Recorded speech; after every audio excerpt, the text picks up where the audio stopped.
Now, millions of people across the world use drugs without causing any harm to others. So criminalizing them is unnecessary, it's harmful, it's not proportional, and to us, it undermines the right to privacy and the right to human dignity and personal autonomy. So that's why, as a member of the Commission, of course, but as a physician who's really witnessed the AIDS epidemic among people who use drugs from the very beginning, I hadn't a second of hesitation in co-signing on this report.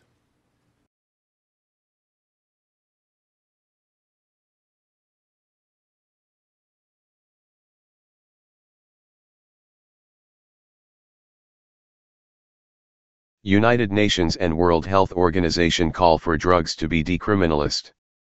But member states still want narcotics to be illegal. The United Nations and World Health Organization have issued a call for drugs to be decriminalized. Buried in a joint release on ending healthcare discrimination, the organizations called for the reviewing and repealing punitive laws that have been proven to have negative health outcomes by member states. Among a number of measures, this included drug use or possession of drugs for personal use. While the WHO has previously called for drugs to be decriminalized in the context of HIV reduction, the UN has limited its calls to health and evidence-based solutions to drug abuse. Global Commission call for legalization of drugs. Last year, nations meeting at the UN General Assembly Special Session on Drugs maintained a criminal approach to narcotics, despite strong concerns from a number of countries. But last month, on the International Day Against Drug Abuse, UN Secretary-General Antonio Guterres called for tackling the problem through prevention and treatment, adhering to human rights. He said, "Despite the risks and challenges inherent in tackling this global problem, I hope and believe we are on the right path, and that together we can implement a coordinated, balanced, and comprehensive approach that leads to sustainable solutions. I know from personal experience how an approach based on prevention and treatment can yield positive results." Mr. Guterres was Prime Minister of Portugal when the country launched its landmark drug decriminalization program, which also introduced greater resources for drug prevention and treatment projects. Portugal saw its drug fatalities fall to one of the lowest in Europe and also reduced the prevalence of HIV among injectors.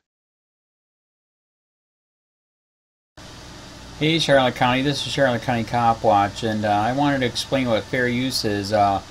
You can use pieces of news articles if you're doing it for news reporting, you have commentary, and you're doing it for education purposes. So that's what fair use is, as you can see right here.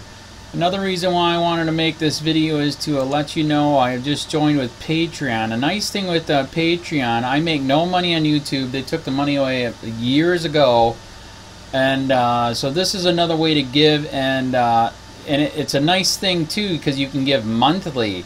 You can give $1, $5, $10, whatever. I do 4 to 5 hours a day on trying to wake the sheeple up on how corrupt it is and different ways that you can fight the corruption. So Patreon is a way that you can do it, and then of course the old way is still there. Donate to Charlotte County COPWATCH with PayPal or credit card. So keep that in mind. 4 to 5 hours a day. I make no money, but the corruption happened to me and I'm sick of it, so I'm trying to wake people up. But my wife would love it if if we could get some help out there. There's 47,000 subscribers. Just think if each one of you subscribers just gave let's say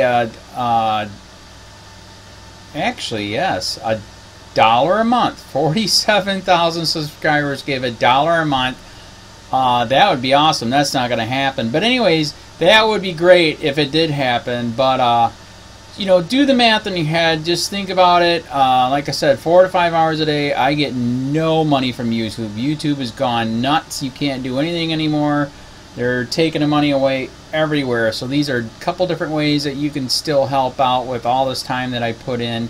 And as you know, I'm in a special situation where, at least I can do it. 4 to 5 hours a day. We have a cleaning company during the day. That's what allows me to do this, and we're debt free. So This is my hobby. I don't go fishing and all that other crap. I try to save the world. So help me out to make the wife happy, man. In fact, if you guys did give $1 a day, and there was 47,000 of you, and you did it, and each of you gave $1, and that was every month, oh my God, yes, I could quit. I could start suing them. Another idea too that we have is, you know, if I got, you know, some funds, we could actually contact everyone that has been ticketed and or arrested and put in jail and start sending them postcards to let them know we're here, and to see if everything went all right, and if it didn't, find out their story. So we could even do more investigations and more lawsuits. Lawsuits take money. So just think about that. You know, 47,000 of you so far right now. You know, $1 a day. I mean, $1 a month on Patreon, or $5 a month Patreon, 10, 20, whatever. Just do the math in your head. Help out. This is a lot of work every single day. Thanks.